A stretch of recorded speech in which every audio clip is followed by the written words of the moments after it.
ಅವಳೋ ನೆನಗಿನಲ್ಲಿ ಸುಳಿದಳು, ಅವಳೋ ನೆನಗಿನಲ್ಲಿ ಸುಳಿದಳು, ಭಾವದಲ್ಲಿ ಸುಮ್ಮಾನವೇನೆನೆ ದೇವಿ ಬೇರೊಂದಿಲ್ಲ ಮನ ನಿನ್ನಾಳೆ, ದೇವಿ ಬೇರೊಂದಿಲ್ಲ ಮನ ನಿನ್ನಾಳೆ ಕೇಳೆಲ್ಲ.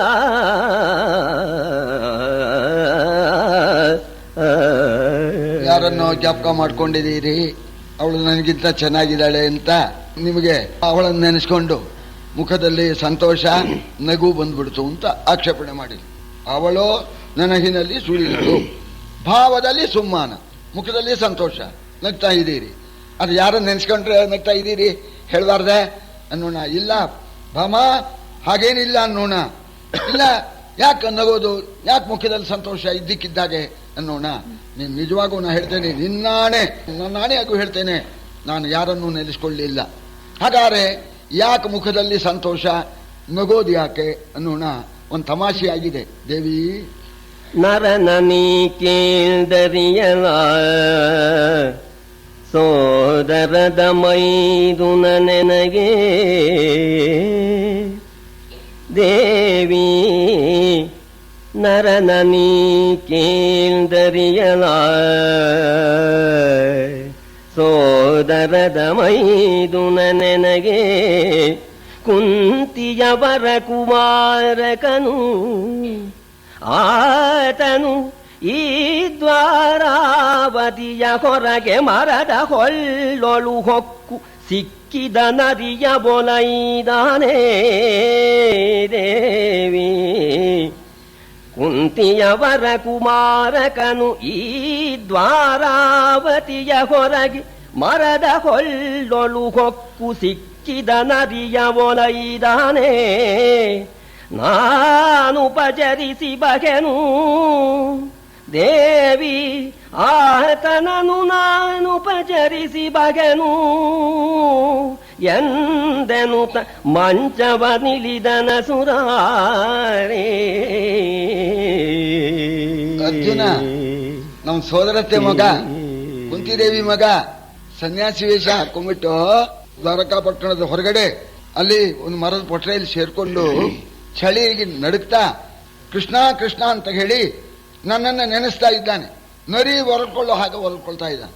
ಅದು ಕೇಳಿತು, ಆ ಕಡೆ ದೃಷ್ಟಿ ಇತ್ತೆ, ಎಲ್ಲ ಸನ್ಯಾಸಿ ವೇಷ ಹಾಕೊಂಡ್ ಬಂದ್ಬಿಟ್ಟಿದ್ದಾನಲ್ಲ ಅಂತ ನಗು ಬಂತು. ನಮ್ಮ ಭಾವ ಕಿಂತಿ ಮಗು ಬಂದಲ್ಲ ಅಂತ ಸಂತೋಷ ಆಯ್ತು. ದೇವಿ ಇನ್ನೊಂದಿಲ್ಲ, ಹೋಗ್ತೇನೆ, ಪಾಪ ಒದ್ದಾಡ್ತಾ ಇದ್ದಾನೆ ಚಳಿಲಿ, ಏನಾದ್ರು ಕಂಬಳಿನೋ ಏನಾದ್ರು ಶಾಲೆಗಿಲು ಕೊಟ್ಟಾರು, ಬರೋಣ, ಸ್ವಲ್ಪ ಉಪಚಾರ ಮಾಡಿ ಬರ್ತೇನೆ ಅಂತ ಆ ಭಗವಂತ ಪ್ರೇಮದ ರಾಣಿಯ ಮಂಚವನ್ನು ಬಿಟ್ಟು ಕೆಳಗಿಳಿದ. ಇಳಿದವನು ಅರಸಿ ಕೇಳು ಈ ಬಂದ ಪಾರ್ಥನ ಕರೆದು ಉಪಾಯಾಂತರದೊಳು ಈವೆನು ಸರಸಿ ಜಾನನೆಯನು ಸುಭದ್ರೆಯನು. ಅರಸಿ ಕೇಳು ಈ ಬಂದ ಪಾರ್ಥನ ಕರೆದು ಉಭಯಾಂತರದೊಳೀವೆನು ಸರಸಿ ಜಾನನೆಯನು ಸುಭದ್ರೆಯನು. ಇಂದು ತಪ್ಪಿದರೆ ಕರೆಸಿ ದುರ್ಯೋಧನಗೆ ಕೊಡಿಸುವ ಭರವು ಬಲಭದ್ರನದು. ಪಾರ್ಥನ ಬರವು ಲೇಸಾಯಿತು ಅರಸೀಗಿ, ಪಾರ್ಥನ ಬರವು ಲೇಸಾಯಿತೆನುತ ಹೊರವಂಟನು ನಿಜಾಲಯವ. ಅರ್ಜುನ ಬಂದಿದ್ದು ಬಹಳ ಅನುಕೂಲ ಆಯಿತು.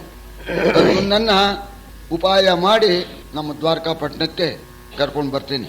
ಕರ್ಕೊಂಡು ಬಂದು ಬಲಭದ್ರನಿಗೆ ಗೊತ್ತಾಗದಂತೇನೆ ನಮ್ಮ ತಂಗಿ ಸುಭದ್ರೆಯನ್ನ ಅರ್ಜುನಿಗೆ ಕೊಟ್ಟು ಮದುವೆ ಮಾಡಿಬಿಡ್ತೇನೆ. ಈಗ ನಾವು ಮದುವೆ ಮಾಡಿಕೊಡದೇ ಇದ್ರೆ ನಮ್ಮ ಅಣ್ಣಂದರಿಗೆ ನಮ್ಮ ತಂಗಿನ ದುರ್ಯೋಧನಿಗೆ ಕೊಡಬೇಕು ಅಂತ ಅವರಿಗೆ ಬಹಳ ಅಪೇಕ್ಷೆ ಆಗಿದೆ.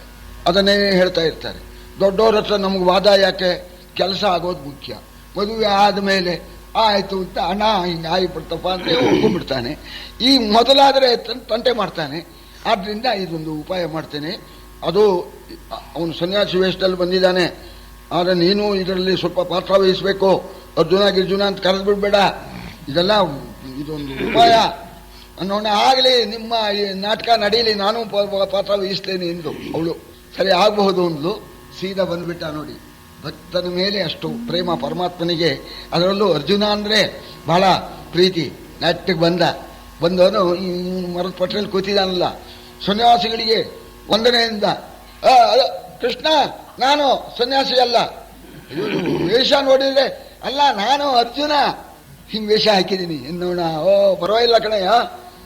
ಬಂದನಲ್ಲಿಗೆ ಫಲುಗುಣನ ಕಂಡೆಂದನು, ಈ ಶೈಲದ ಸಮೀಪದೊಳಿಂದು ನೀನು ಬಲಭದ್ರನೈತಗನು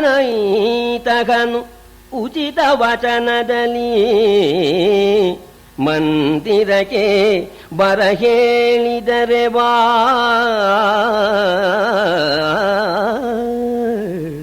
ಬಲಭದ್ರನು ಉಚಿತ ವಚನದಲ್ಲಿ ಮಂದಿರಕ್ಕೆ ಬರ ಹೇಳಿದರೆ ಬಾ. ಮುಂದೆ ನಿನ್ನಿಷ್ಟಾರ್ಥ ಸಿದ್ಧಿಪುದೆಂದು ಪಾರ್ಥನ ಸಂತವಿಸಿ ಮರಳಿದನು ಮುರವೈ.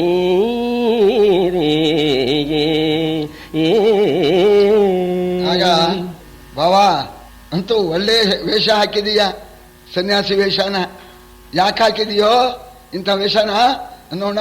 ಕೃಷ್ಣ, ನಿನ್ನ ತಂಗಿಯ ಆ ಸೌಂದರ್ಯವನ್ನು ಕೇಳಿ ಅವಳನ್ನ ಮದುವೆ ಮಾಡ್ಕೋಬೇಕು ಅಂತ ಈ ವೇಷ ಹಾಕೊಂಡ್ಬಂದಿದ್ದೀನಿ ಇಂದ. ಪರವಾಗಿಲ್ಲ, ವೇಷ ಚೆನ್ನಾಗಿದೆ. ವೇಷಕ್ಕೆ ತಕ್ಕ ಹಾಗೆ ನೀನು ನಟನೆ ಮಾಡು. ನಮ್ಮ ಅಣ್ಣ ನಿನ್ನನ್ನು ಕರೆಯೋ ಹಾಗೆ ನಾ ಏರ್ಪಾಟ್ ಮಾಡ್ತೇನೆ. ಸನ್ಯಾಸಿಗಳು ಬಂದಿದ್ದಾರೆ ಅಂತ ವರ್ತಮಾನ ಹುಟ್ಟಿಸಿ ಅಣ್ಣ ನಿನ್ನನ್ನು ನಮ್ಮ ಅರಮನೆಗೆ ಕರೆಯೋ ಹಾಗೆ ಏರ್ಪಾಟ್ ಮಾಡ್ತೇನೆ. ನೀನು ಬಾ, ಅಲ್ಲಿ ಸರಿ ನಿನ್ನ ಇಷ್ಟಾರ್ಥ ಸಿದ್ಧಿಸುತ್ತೆ.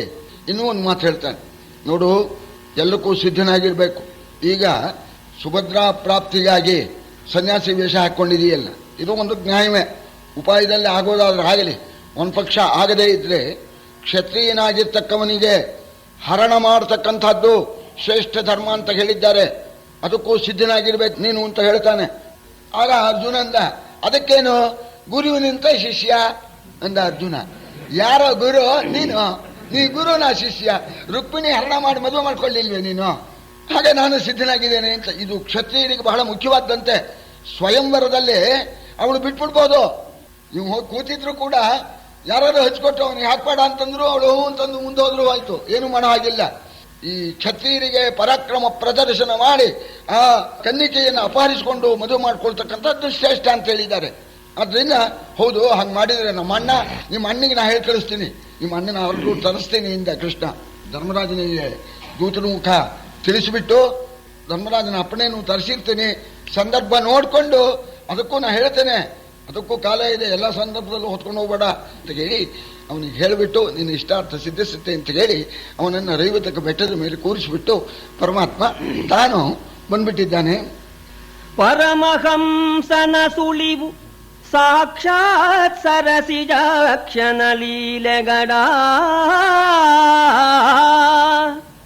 ಪರಮಹಂಸನ ಸುಳಿವು ಸಾಕ್ಷಾತ್ ಸರಸಿಜಾಕ್ಷನ ಲೀಲೆಗಡ.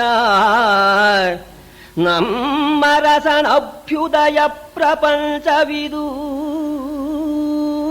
ಎಂದು ನಗರದಲ್ಲಿ ಹರಹಿದನು ಹರಿವಾರ್ತೆಯನು. ತಾನರಿಯದಂತಿದೆ ನಗರದಲ್ಲಿ ಹರಗಿದನು ಹರಿವಾರ್ತೆಯನು. ಬಳಿಕ ನೀಲಾಂಬರನು ಬಹಳೋತ್ಸವದೊಳೈದಿದನು ಆತನಿದ್ದೆಡೆಗೆ. ಪರಮಾತ್ಮ ಒಂದು ವರ್ತಮಾನ ಹುಟ್ಟಿಸಿದ. ರೈವತಕ ಬೆಟ್ಟದಲ್ಲಿ ಒಬ್ಬರು ಮಹಾತ್ಮ ಸನ್ಯಾಸಿಗಳು ಬಂದಿದ್ದಾರೆ. ಸಾಮಾನ್ಯರಲ್ಲ, ಕರೆದು ಬರೋರಲ್ಲ, ಸರಸಿಜಾಕ್ಷನ ಲೀಲೆ. ಆ ಭಗವಂತ ಕರೆಸಿದ್ದಾನೆ, ಭಗವಂತ ಕರೆಸಿದ್ದಾನೆ. ಕೃಷ್ಣ ಎರಡು ಅರ್ಥ ನನಗೆ. ಸರಸಿಜಾಕ್ಷನ ಲೀಲೆ ಇದೊಂದು ಭಗವಂತನ ಲೀಲೆ.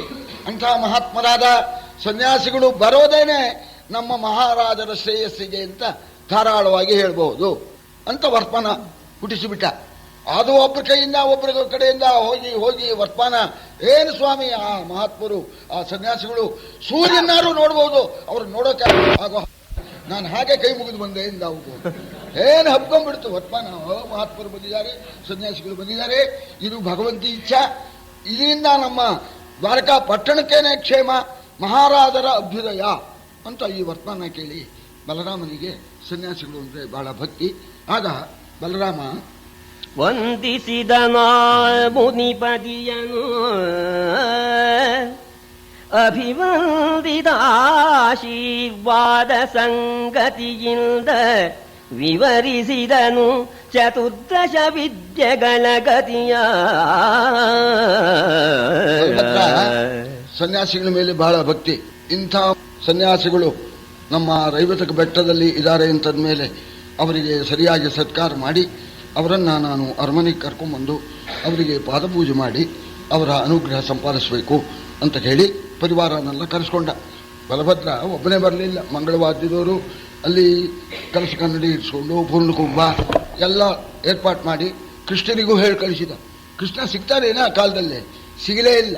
ಸರಿ, ಕಡೆಗೆ ಕೃಷ್ಣ ಭೇಟಿ ಮಾಡಿಕೊಳ್ಳಿ ಅಂತ ಹೇಳಿ ಬಹಳ ಉತ್ಸವದಿಂದ ನೆಟ್ಟಿಗೆ ಬಂದ. ನೆಟ್ಟಿಗೆ ಬರೋಣ, ಈ ಸನ್ಯಾಸಿಗಳು ಒಂಟಿ ಸನ್ಯಾಸಿಗಳು, ಜೊತೆಯಲ್ಲಿ ಶಿಷ್ಯ ಇಲ್ಲ. ಜೊತೆಯಲ್ಲಿ ಶಿಷ್ಯರು ಇದ್ದಿದ್ರೆ ಈ ಪವಾಡ ಎಬ್ಬಿಸ್ಬಿಡೋರು, ದೂರದ್ದು ಹೇಳಿಬಿಡ್ಬೇಕು. ಸ್ವಾಮಿ ಏನು ನಮ್ಮ ಗುರುಗಳ ವಿಚಾರ ಮೊನ್ನೆ ಏನಾಯ್ತು ಅಂತೀನಿ ಅಂತ 500 ಮೈಲಿ ದೂರದ್ದು, ಅಲ್ಲಿ ಇದ್ದಕ್ಕಿದ್ದಾಗೆ ಒಬ್ರು ಸತ್ತೋಗ್ಬಿಟ್ರು. ನಮ್ಮ ಗುರುಗಳು ಅವನ ಹೆಸರು ಕೇಳಿ ಹೇಳೋ ಅಂದ್ರು, ಎದ್ಬಿಟ್ಟ. ನೀವು ಹೋಗಿ ಕೇಳ್ಕೊಂಡ್ಬಿಡ್ತಾರೆ ನನ್ನಲ್ಲಿ. ಅಂಥ ಪವಾಡಗಳನ್ನು ಹುಟ್ಟಿಸ್ತಾರೆ. ಇಲ್ಲಿ ಪವಾಡ ಹುಟ್ಟಿಸೋಕೆ ಯಾರೂ ಇಲ್ಲ. ನಮ್ಮ ಅಣ್ಣ ಕರೆಯೋಕೆ ಬರ್ತಾನೆ, ಅವನಿಗೆ ನೀನು ಅನುಮಾನ ಆಗದಂತೇನೆ ಅಣ್ಣನ ಮನಸ್ಸನ್ನ ನೀನು ನಿನ್ನ ಹತೋಟಿಗೆ ತಗೊಂಡ್ಬಿಟ್ರೆ ನಿನ್ನ ಇಷ್ಟಾರ್ಥ ಸಿದ್ಧಿಸುತ್ತೆ. ಅಣ್ಣ ನಿನ್ನ ಮೇಲೆ ವಿಶ್ವಾಸ ಇರೋ ಹಾಗೆ ನೀವು ಮಾಡ್ಕೋಬೇಕು ಅಂತ ಹೇಳಿದ್ದ. ಇವು ಸಾಮಾನ್ಯನೇ ಅರ್ಜುನ. ಆಗ ಯಾರೂ ಇರಲಿಲ್ಲ. ಬಲರಾಮ ಸನ್ಯಾಸಿಗಳಿಗೆ ವಂದನೆ ಮಾಡಿದ. ಸನ್ಯಾಸಿಗಳಿಗೆ ವಂದನೆ ಮಾಡಬೇಕಲ್ಲ. ಆಗ ಇವರು ನಾರಾಯಣ ನಾರಾಯಣ ಅಂತ ಹೇಳಿ ಆಶೀರ್ವಾದ ಮಾಡಬೇಕಲ್ಲ. ಆಶೀರ್ವಾದ ಮಾಡ್ಬೇಕಾದ್ರೆ ನಮ್ಮ ಸನ್ಯಾಸಿಗಳು ಸುಮ್ಮನೆ ಆಶೀರ್ವಾದ ಮಾಡಲಿಲ್ಲ. ಮಹಾರಾಜ ವಂದನೆ ಪ್ರತಿವಂದನೆ ಅದಕ್ಕೆ ಆಶೀರ್ವಾದ, ಇದು ಮುಖ್ಯವಾಗಿ ಮಾಡ್ತಕ್ಕಂಥದ್ದು. ಇದರ ಪ್ರಯೋಜನ ಏನು, ಋಗ್ವೇದದಲ್ಲಿ ಈ ವಿಷಯ ಏನು ಹೇಳಿದ್ದಾರೆ ಅಂತ ರುಕ್ಕು ಬಂತು. ಅವರಿಗೆ 4 ವೇದವೂ ಬರುತ್ತೆ. ಈ ಸನ್ಯಾಸಿಗಳಿಗೆ 4 ವೇದಾನೂ ಬರುತ್ತೆ. ಋಗ್ವೇದ, ಯಜುರ್ವೇದ, ಸಾಮವೇದ, ಅಥರ್ವಣ ವೇದ, ವೇದಾಂಗಗಳು 6, ಶಿಕ್ಷಾ, ವ್ಯಾಕರಣ, ಛಂದಸ್ಸು, ಜ್ಯೋತಿಷ್ಯ, ಧರ್ಮಶಾಸ್ತ್ರ ಎಲ್ಲ ಸೇರಿಸಿಬಿಟ್ಟು ವಂದನೆ ಅಂದ್ರೇನು ಪ್ರತಿವಂದನೆ ಅಂದ್ರೇನು ಅಂತ ಇವರು ಹೇಳಿಬಿಡೋಣ.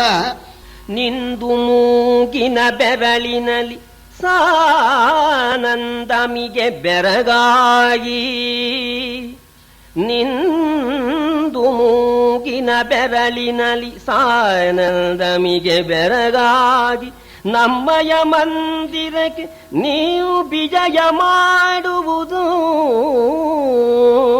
ನಮ್ಮಯ ಮಂದಿರಕ್ಕೆ ನೀವು ವಿಜಯ ಮಾಡುವುದೆನುತ ಕೈ ಮುಗಿದ. ಯಾರು ಬೆರಗಾಗೋದೆ? ಒಂದು ವಂದನೆ ಸಂದರ್ಭದ ಮೇಲೆ 14 ವಿದ್ಯೆಗಳನ್ನು ಪ್ರಕಟಿಸಿದ್ದಾರೆ. ಇಲ್ಲಿ ಅರ್ಥ ಏನು ಅಂದ್ರೆ ಇದಕ್ಕೆ ಸಂಬಂಧ ಇಲ್ಲ, ನಂಗೆ 14 ವಿದ್ಯೆನೂ ಬರುತ್ತೆ ಅಂತ. ಒಂದು ಕಡೆ ಮದುವೆ, ದೊಡ್ಡ ಸಾಹುಕಾರರ ಮನೆ ಮದುವೆ, ಸರಿ 50-50 ರೂಪಾಯಿ ವಿದ್ಯುತ್ತಾಂಬೂಲ ಕೊಡ್ತಾ ಇದ್ದಾರೆ. ಯಾರೋ ಒಬ್ರು ನಿಜವಾಗೂ ವಿದ್ವಾಂಸರು ಹೋದ್ರು, ಪರಸ್ಥಳ ಹೋಗಿ ಕೂತ್ಕೊಂಡ್ರು. ಇವ್ರನ್ನ ಸಾಮಾನ್ಯ ಬ್ರಾಹ್ಮಣರು ಅಂತ 1 ರೂಪಾಯಿ ದಕ್ಷಿಣೆ ಕೊಟ್ಬಿಟ್ರು. ನೋಡ್ತಾ ಇದ್ದಾರೆ, ವಿದ್ಯುತ್ತಾಂಬೂಲ 50-50 ಕೊಡ್ತಾ ಇದ್ದಾರೆ. ಇವರು ನಾನು ವಿದ್ವಾಂಸ, ನಮ್ ಕೊಡಿ ಅಂತಂದ್ರೆ ಯಾವನೋ ನೀನು ಅಂದ್ಬಿಡ್ತಾರೋ ಏನೋ. ಅದಕ್ಕೆ ಇವ್ರೇನು ಮಾಡಿದ್ರು, ಈ ವಿದ್ವಾಂಸರು ಹೀಗೆ ನೋಡಿದ್ರು. ಸ್ವಾಮಿ ಅವರ ಮುಖ ಇಕೋ ಎಣಚಿ ಹಾಕಿ ಕಾಣೋದಿಲ್ವೇ ಅಂದ್ರು. ಅಲ್ಲಿ ಯಾರೋ ಒಬ್ರು ಇದ್ರು, ಏನ್ರಿ ಏನು ಅಲ್ವೇ ಇಷ್ಟು ಗೊತ್ತಾಗೋಲ್ಲೇನ್ರಿ, ಇಕೋ ಎಣಚಿ ಗೊತ್ತಿಲ್ವೇ? ಏನು ಇಕೋ ಎಣಚಿ ಇಕ ಎಣೋ ಹಚ್ಚಿ ಗೊತ್ತಿಲ್ವೇನ್ರಿ? ಏನಪ್ಪ ಗೊತ್ತಿಲ್ಲ. ಅದವ್ಯವಿತ ಪೂರ್ವವರ್ತಿಸಿ ವಿಶಿಷ್ಟ ಇಕ ಸ್ಥಾನ ಎನ್ ಸ್ಯಾತ್ ಸಂಹಿತಾಯಾಮ್ ಅಂತ ಇನ್ನೂ ವಿವರಣೆ ಮಾಡಿದ್ರು. ಅದ್ರ ಅರ್ಥ ಏನು ಅಂದ್ರೆ ಅರ್ಥ. ಆಗ ಅಲ್ಲಿ ಒಬ್ಬನು ಬುದ್ಧಿವಂತ ಇದ್ದಾವ, ಅವಂದ ಸ್ವಾಮಿ ಅವ್ರ ಮೂಗು ಇಕೋ ಎಣಚಿ ಎಲ್ಲ, ಇವರು ವಿದ್ವಾಂಸರು ವಿದ್ಯುತ್ತಾಂಬೂಲ ಬರಬೇಕು ಅನ್ನೋದಕ್ಕೋಸ್ಕರ ನಾನು ವಿದ್ಯಾವಂತ ಅಂತ ತೋರಿಸ್ಕೊಳ್ತಾ ಇದ್ದಾರೆ. 50 ರೂಪಾಯಿ ಕೊಟ್ರೆ ಅವ್ರ ಮೂಗೇನೂ ಆಗಿಲ್ಲ, ಕೊಡಿ. ಅಂತ ಹೇಳಿದರು ಅಂತ. ಹಾಗೆ ಬಲಭದ್ರ ಬೆರಗಾಗ್ಬಿಟ್ಟ. ಈ ಒಂದು ವಂದನೆ ಅಭಿವಂದನೆ ಅನ್ನೋದ್ರಲ್ಲಿ ಬೆರಗಾಗಿ ಮೂಗಿನ ಮೇಲೆ ಬೆರಳಿಟ್ಕೊಂಡು ಇನ್ನೊಂದು ನಮಸ್ಕಾರ. ಸ್ವಾಮಿ ಮಹನೀಯರು ನೀವು, ನಮಗೇನೋ ಶ್ರೇಯಸ್ಸಾಗತ್ತೆ, ಇಡೀ ನಮ್ಮ ದ್ವಾರಕೆಗೆ ಶ್ರೇಯಸ್ಸಾಗಬೇಕು, ತಾವು ದಯಮಾಡಿ ನಮ್ಮ ಅರಮನೆಗೆ ಬರಬೇಕು ಅಂತ ನಮಸ್ಕಾರ ಮಾಡಿದ. ನಮಸ್ಕಾರ ಮಾಡೋಣ. ನಾವು ಭಿಕ್ಷುಕರು ಯಮಗೆ ರಾಜಗೃಹಾವಲಂಬನವೇಕೆ, ನಾವು ಭಿಕ್ಷುಕರು ಯಮಗೆ ರಾಜಗೃಹಾವಲಂಬನವೇಕೆ, ಶೈಲವನಾವಳಿಗಳಲ್ಲಿ ವರನದಿ ತೀರದಲ್ಲಿ ವಾಸಿಪೆವು, ಭಾವಿತ ಪ್ರಾರಬ್ಧ ಕರ್ಮ ಫಲಾವಳಿಯನುಪಭೋಗಿಸುತ್ತ ದೇಹಾವಸಾನವನೀಕ್ಷಿಸುತ್ತಿಹೆವು, ಭಾವಿತ ಪ್ರಾರಬ್ಧ ಕರ್ಮ ಫಲಾವಳಿಯನು ಉಪಭೋಗಿಸುತ್ತ ದೇಹಾವಸಾನವನೀಕ್ಷಿಸುತ್ತಿಗೆವು ಎಂದನ ಪಾರ್ಥ. ಮಹಾರಾಜ, ನೀನೇನು ಕರೀತಾ ಇದೀಯಾ, ಆದರೆ ನಾವು ಬರೋದಿಲ್ಲ. ಯಾಕೆಂದ್ರೆ ಹೇಳಿ ಕೇಳಿ ನಾವು ಸನ್ಯಾಸಿಗಳು, ಅರಮನೆಯಲ್ಲಿ ನಾವು ವಾಸ ಮಾಡೋದು ನ್ಯಾಯವೂ ಅಲ್ಲ. ನಾವೇನಿದ್ರೂ ಕೂಡ ನದಿ ತೀರ, ಒಂದು ದೇವಸ್ಥಾನ ಅಥವಾ ಒಂದು ಅರಣ್ಯ, ಇಲ್ಲಿ ನಾವು ವಾಸ ಮಾಡಬೇಕು. ಆದ್ದರಿಂದ ನಮಗೆ ನಿಮ್ಮ ರಾಜರ ಅರಮನೆಯ ಈ ತೊಂದರೆ ನಮ್ಗೆ ಬೇಕಾಗಿಲ್ಲ. ನಮ್ಮ ತಪಸ್ಸಿಗೆ, ನಮ್ಮ ಅನುಷ್ಠಾನಕ್ಕೆ ಅರಮನೆಯಲ್ಲಿ ಅವಕಾಶವೂ ಆಗೋಲ್ಲ. ನಾವು ಬರಲೂಬಾರ್ದಪ್ಪ, ನೀ ಕರೀಲೂಬಾರ್ದಪ್ಪ. ಮುಖ್ಯವಾಗಿ ನಮಗೂ ಕರ್ಮ ಉಂಟೇ ಉಂಟು. ಎಲ್ಲ ಕರ್ಮನೂ ನಾವು ಗೆದ್ದುಬಿಟ್ಟಿದ್ದೀವಿ. ಪ್ರಾರಬ್ಧ ಕರ್ಮ ಅಂತ ಒಂದಿದೆ, ಅದು ಆ ಪ್ರಾರಬ್ಧ ಕರ್ಮ ಅದು ನಿಷ್ಕರ್ಷೆಯಾಗ್ಬಿಟ್ಟಿದೆ, ಭಾವಿತ. ಅದು ಈ ಜನ್ಮದಲ್ಲಿ ಅಷ್ಟನ್ನು ಅನುಭವಿಸಿಯೇ ತೀರಬೇಕು ಅಂತ ಆ ಪ್ರಾರಬ್ಧ ಕರ್ಮ, ಅದರಿಂದಲೇ ಈ ಸನ್ಯಾಸ ಎಲ್ಲ ಆಗಿರೋದು. ಇದು ಈ ಪ್ರಾರಬ್ಧ ಕರ್ಮದ ಫಲ ಎಲ್ಲಿ ಸಿಗುತ್ತೋ ಅಲ್ಲಿವರೆಗೆ ಇದಿರುತ್ತೆ. ಆಮೇಲೆ ಇಲ್ಲ, ಆಮೇಲೆ ದೇವೇ ಇಲ್ಲ, ಈ ಸನ್ಯಾಸತ್ವೂ ಇಲ್ಲ. ಪ್ರಾರಬ್ಧ ಕರ್ಮದ ಫಲಾವಳಿಯನ್ನು ನಿರೀಕ್ಷಿಸ್ತಾ ಇದೇವೇ. ಫಲ ಸಿಕ್ಕಿದ ಕೂಡಲೇ ಈ ಸನ್ಯಾಸತ್ವ, ಈ ದೇಹತ್ವ ಎಲ್ಲ ಹೊರಟೋಗ್ಬಿಡುತ್ತಪ್ಪ. ನಾವು ಬರೋ ಹಾಗಿಲ್ಲ, ನಾವು ನದಿ ತೀರದಲ್ಲಿ ವಾಸ ಮಾಡ್ತೇವೆ ಅಂತ ಅಂದಾಗ ಇದೊಂದು ಪದ್ಧತಿ. ಬರೋದಿಲ್ಲ ಅಂತಂದಾಗ ಸ್ವಲ್ಪ ಅಲ್ಲಿ ಬಲಾತ್ಕಾರ. ಈಗಲೂ ವ್ಯವಹಾರದಲ್ಲೂ ಹಾಗೆ ತಾನೆ. ಸದೀಶ್ ಬಂದ್ಬಿಟ್ರೆ ಅವ್ರಿಗೇನ್ರೆ ಹೇಳಿ ಕಳಿಸಿದ್ರು ಬರ್ತಾರೆ ಕಣ್ರಿ, ಅವ್ರಿಗೆ ಹೇಳಿದ್ರು ಸಾಕು ಬಂದ್ಬಿಡ್ತಾರೆ ಅಂತ. ಯಾರು ಸ್ವಲ್ಪ ಬಿಗಿಯಾಗಿರ್ತಾರೋ ಅವ್ರು, ಇಲ್ಲ ಇಲ್ಲ ನೀವು ಅವ್ನು ಬರೋದಿಲ್ಲ ಅಂತ, ನೀವು ಬಂದೇ ತೀರ್ಬೇಕು ಅಂತ ಇದ್ದೇ ಇದೆಯಲ್ಲ. ಆಗ ಬಲರಾಮ, ಅಹುದು ನೀವೇ ಕಾಂತ ಭವನದೊಳಿಗುದು, ಅಹುದು ನೀವೇ ಕಾಂತ ಭವನದೊಳಿಗುದು, ಚಾತುರ್ಮಾಸವಿದು ಸನ್ನಿಹಿತವಾಯಿತು, ಅದನೂಕಿ ವಿಜಯಂಗೈಬುದಿಚ್ಛೆಯಲಿ, ವಿಹಿತ ಚರಿತರು ನೀವಲ, ವಿಹಿತ ಚರಿತರು ನೀವಲ, ನಿರ್ವಹಿಸುವೆನು ಶುಶ್ರೂಷಯನು, ವಿಹಿತ ಚರಿತರು ನೀವಲ, ನಿರ್ವಹಿಸುವೆನು ಶುಶ್ರೂಷಯನು, ಕಿಂಗಗನ ಮಾಡದಿರಿ, ಕಿಂಗಗನ ಮಾಡದಿರಿ ಎಂದು ತಂದನು ಯತಿಯ ನರಮನೆಗೆ. ಬಲರಾಮ ನಿಜವಾದ ವಿಚಾರ ಹೇಳ್ತಾನೆ. ನನಗೆ ಗೊತ್ತು, ಸನ್ಯಾಸಿಗಳಿಗೆ ಏಕಾಂತ ಸ್ಥಳ ಬೇಕು, ಅರಮನೆಯಲ್ಲಿ ಗಲಾಟೆ ಆಗತ್ತೆ ಅಂತ ತಾವು ಭಾವಿಸ್ತೀರಿ. ಅದಕ್ಕೆ ಅವಕಾಶ ಕೊಡೋದಿಲ್ಲ. ನಾನು ಬಹಳ ಕಾಲ ತಾವು ಇರಬೇಕು ಅಂತೂ ಕೇಳ್ಕೊಳ್ಳೋಲ್ಲ. ಹಾಗೂ ಚಾತುರ್ಮಾಸ್ಯದಲ್ಲಿ ಸನ್ಯಾಸಿಗಳು ಒಂದೇ ಕಡೆ ಇದ್ದು ಅನುಷ್ಠಾನ ಮಾಡತಕ್ಕಂತಹ ಪದ್ಧತಿ. ಹೊರಗಡೆ ಸಂಚಾರ ಮಾಡಬಾರ್ದು. ಈ 4 ತಿಂಗಳ ಕಾಲ ನಮ್ಮ ಅರಮನೆಯಲ್ಲಿ ನೀವು ಇರಬೇಕು. ನಿಮ್ಮ ತಪಸ್ಸಿಗೆ ನಿಮ್ಮ ಪೂಜೆಗೆ ನಿಮ್ಮ ಸಮಾಧಿಗೆ ಎಲ್ಲ ಅನುಕೂಲ ಮಾಡಿಕೊಡ್ತೇನೆ. ಗಲಾಟೆ ಆಗೋದಕ್ಕೆ ಅವಕಾಶವಿಲ್ಲದಂತೇನೆ ತಮಗೆ ಕನ್ಯಾಂತಪುರದಲ್ಲೇನೆ ತಮಗೆ ಬಿಡಾರಕ್ಕೆ ಏರ್ಪಾటు ಮಾಡ್ತೇನೆ. ಇನ್ನೊಂದು ನಮ್ಮ ತಂಗಿ ಇದ್ದಾಳೆ, ಮದುವೆಗೆ ಇದ್ದಾಳೆ ನಮ್ಮ ತಂಗಿ. ಆ ತಂಗಿಗೆ ನಿಮ್ಮ ಮೂಲಕ ಒಂದು ಕಲ್ಯಾಣ ಆಗಬೇಕು ಅಂತನೋ ಉದ್ದೇಶ ಇಟ್ಕೊಂಡು ನಾನು ಇಷ್ಟು ಪ್ರಾರ್ಥನೆ ಮಾಡ್ತಾ ಇದ್ದೇನೆ. ತಾವು ಇದಕ್ಕೆ ಅಲ್ಲ ಅಂತ ಅನ್ನಬಾರದು, ನಿಮ್ಮ ಮೂಲಕ ನಮ್ಮ ಹುಡುಗಿ ಕಲ್ಯಾಣ ಆಗಬೇಕು ಅನ್ನೋಣ. ತಥಾಸ್ತು ತಥಾಸ್ತು ಅಂದ್ಬಿಟ್ರು ತಂಗಿಗೆ ಇವ್ರ ಮೂಲಕ. ಆಗ ಮಹಾವೈಭವದಿಂದ ಮೆರವಣಿಗೆಯಿಂದ ಅರಮನೆಗೆ ಕರ್ಕೊಂಡು ಬಂದಿದ್ದಾನೆ ಸನ್ಯಾಸಿ ವೇಷದ ಅರ್ಜುನನ್ನ.